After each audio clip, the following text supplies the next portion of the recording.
You're very welcome to this week's group chat, where we'll also be looking at some political pitfalls like the troubled Social Democrats TD Owen Hayes, and when regrettable things in your distant past come back to haunt you. Speaking of the past, Windsor and the British Royals, full of history, and Donald Trump evidently loving it. But has the UK gone over the top in its welcome to the US president? We have our own traditions here as well. One of them is the ploughing championships. Is it only a rural thing, and what do town and city folk make of it, or do they even know it's on? But first, by this time next week, we'll know the final shape of the Áras race. The deadline for nominations will have passed and the bind-up on the ballot paper will be set. So 3 confirmed candidates so far. Will there be more, Gavin? Well, the obvious low point, then let's just deal with this because this is fresh at the time we're coming in, is whether Sinn Féin would put forward a candidate of their own, which of course they're entitled to. They have the Oireachtas numbers and they've been dancing around whether they would, and people have been ruling themselves out and then in again. Lou McDonald, speaking to some of our colleagues in the last little hour, and people have seen this by the time this airs, says that Sinn Féin has decided on its stance and its participation in the race, not saying that they're going to field a candidate, that Sinn Féin's involvement will be a game changer. Now, I would read that as saying Sinn Féin are not going to put forward a candidate of their own. I would read that as saying that they're going to back Catherine Connolly, because it would be objectively game changing for all of the opposition parties to all be behind a single candidate. It's never happened before. It's not the way that presidential elections think to go. So I think that's a sign that Sinn Féin are deciding it's better to compromise than to try and split the vote on the left. I think another sign that this was going to go this way, Richard, is the fact that there was no real names emerging, was there, in the last couple of days from Sinn Féin? The last couple of weeks there have been a couple of names around the houses, but ultimately there wasn't an expectation that one particular name was going to come out this week. Yeah, they put a stop to that, really. Once you started to see Mary Lou say, I'm not going to do it, or Rose Conway Walsh was like, no, I'm too busy, I have more important jobs to be doing, there was a drying up of names there, and this seemed to be the inevitable conclusion of what has been one of the most drawn out processes of this slow bicycle race to get the Áras election underway. The fact is, we've been talking about now for the last 3 weeks, trying to get the ballot paper together for who's actually going to contest this election, and now we're going to be left with potentially 3, maybe 4 candidates as we'll come to. We talked about this again last week. There's a sense among some people in the Catherine Connolly camp, although I think it's receding now, and I think they're getting a little bit more excited about the fact that Sinn Féin might actually support them on this one, that they were like, well, you could have really turbocharged me at the start, get us a lift, we have the United Opposition thing. But it does feel like, I mean, sorry, I have to get it off. The word game changer in politics. It's a touch Eamon Gilmore after banking debt deal in 2012. Why do we allow politicians to use such stupid words all the time? It's so frustrating. Let me use another word then that I know that you don't like because of its kind of sporting application sometimes. Because there's 2 ways of looking at Sinn Féin somewhat belatedly getting behind Catherine Connolly. It's either, it's underwhelming and it sort of almost deflates her because it took Sinn Féin sort of trying to figure out, do we have anyone else of our own, before then almost reluctantly deciding to get behind her. Or it's turning on the afterburners because it's a second batch of momentum long after she's entered the race in the first place. Yeah, and I think if you looked at the opinion polls recently, the fact is that Catherine Connolly's campaign does need a bit of juice. It does need a bit of a leg up. And the fact is, if Sinn Féin come out on Saturday, they say, we're getting behind Catherine Connolly. Catherine Connolly's official launch is due to happen next week. Okay. What better way of having that second launch, really, than having the United Opposition, including Labour and Sinn Féin, who both weren't there in the first one. So that is quite the united front to show. Just whether they are as united as they'd like to present is another thing entirely. Well, someone who definitely won't be there is Conor McGregor, who, despite months of saying he would get in the race, abruptly announced he was withdrawing his bid to get a nomination. He said he's withdrawn from the race, but of course he was never in the race because our written constitution is very clear in terms of how you receive a nomination, and he hadn't a hope in hell of getting one democratically in Ireland because the people of Ireland don't want him to be president, because he represents the very worst of us. The person that we have to thank most is Nikita Hand for standing up and exposing him. I think that took away any shred of credibility that he had to get support from councils. Okay, I want to say something about this because technically he wasn't in it, because to be in it you had to actually go and ask for the nomination, and so he did. He had done that. Yeah, but he didn't actually turn up at Dublin City Council. He didn't, because he had already withdrawn by that point. Yeah, I know. But although he did not fly back, because he, by his own public admission, he was in the United States and he didn't fly back in time to address Kildare County Council, where he lives, and Dublin City Council, where he's from. I'm just thinking, do you feel like every stone was turned over to get this nomination from Conor McGregor? Objectively, no. I do think he was in the race, because anyone who is going down that council route is in the race. We will be talking in a few minutes about Gareth Sheridan. He is in the race. Maria Steen is in the race until they're out. I don't think, excuse me, Objectively, I don't think he was leaving every stone unturned, though. There is only evidence of him having actually written to 3 county councils in the first place. And obviously you need to get 4 of them. And there was little evidence of him actually trying to pick up the phone and work the room, so to speak, in the same way that Gareth Sheridan has been. So, I mean, it all over was as quickly as it all started, effectively. I mean, he had more launches than he had actual attempts to get on the ballot, because he kind of soft launched the campaign 3 or 4 times even before that video at government buildings. But also the video outside government buildings when it's the Áras that he's running for. Yeah, but I think he was sending the message there that he'd walk in as president into government buildings and tell the government what to do, which would be mad. The point about it is unconstitutional. The point about this is, I think we can all say, like, there's so much tautology and there's all this talk about, was he ever in the race and all that sort of stuff. The question we should be asking is whether or not this is the end for him with regards to involvement in Irish politics, and that has a less clear answer.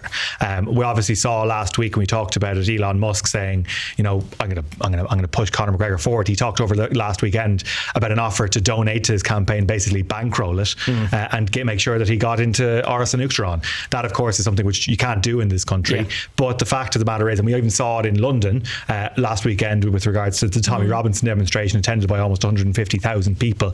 Elon Musk is a man who has a lot of money, who has an interest in turning over politics in countries in Europe, supporting far-right candidates, and he has somebody who he aligns with in Conor McGregor in this country. Conor McGregor says he might contest a future election in this country. I'm not sure he will, but he could throw his support behind something, or maybe it suits him to be somebody on the outside who is throwing in and saying this government doesn't represent the people of Ireland, X, Y, Z. Just in terms of the ones that are real contenders now, do you think Gareth Sheridan will manage to secure the council nominations? I think at this point, we're recording this on a Thursday afternoon, I think it's slightly above 50%. I don't think it's slam dunk at all. I think there are 3 councils that he's really actively trying to target. One of them is Carlow, which is having its meeting on Friday of this week, and he's the only candidate who's been invited, because they've already decided that there's a threshold basically that you have to meet in order to see them, and he's the only one there. I think if he goes into the weekend with 3, there will be, I think, 12 councils voting on Monday, and I think it's more likely that one of them takes the leap of faith and say we will facilitate him because others have decided that he's a credible candidate. So I think at this point, more likely than not, I mean, Carlow is a particularly interesting one because there's 18 members of that council, of whom 11 are Fianna Fáil and Fine Gael. But will Fine Gael do as they've done in other places and actively vote against, or will they just merely abstain? And because the other counties, or the other parties rather, are kind of perceived as being up for grabs, even if they're a hard sell, possibly he could get over the line there. Richard, what about Maria Steen? I've no idea. I haven't been following the campaign in that regard. I was just making a point on Gareth Sheridan. It does show the value of work over the amount of year. He's basically spent a year contacting county councillors. That pays off. That pays off. And it is the thinking with people connected to his campaign. As you say, Gavin, if you get to 3, you may as well have 4. So that is the one to get over. If you get to 3, it will be hard for councils in the remainder of the councils left to decide to say no, we won't have you there, because you have shown that you've listened to councillors across the country. You've put in the work. There's nothing objectionable to most councillors in Fine Gael and Fianna Fáil about his viewpoints. So I think you would be minded if you're a councillor who could lay the support, which could make the difference to him getting on the ballot. In a way, actually, the legwork that he's done, it's a counterpoint to what we were just saying a minute ago. It's the antithesis of what Conor McGregor has done, because he's been talking about outside support, whereas at least Sheridan has at least illustrated some literacy about how the process works. Exactly. If it's councillors who will make the call, and when you speak get to councillors, it means a lot to them that he's put the time in. Like, and it hasn't just been a quick phone call and can I have your support? Like, Richard, he's had the time to talk to people and have extensive conversations about his viewpoints. Maria Steen. There's a kind of a false sense of momentum now behind Maria Steen. I don't mean that in a kind of a pejorative way, but Patrick Sabine has confirmed today that she's now back to 10 Oireachtas members, because it sort of seems that some of the 10 who were participants in his kind of caucus vehicle last week were not quite sure about wedding themselves to the outcome, and now they are.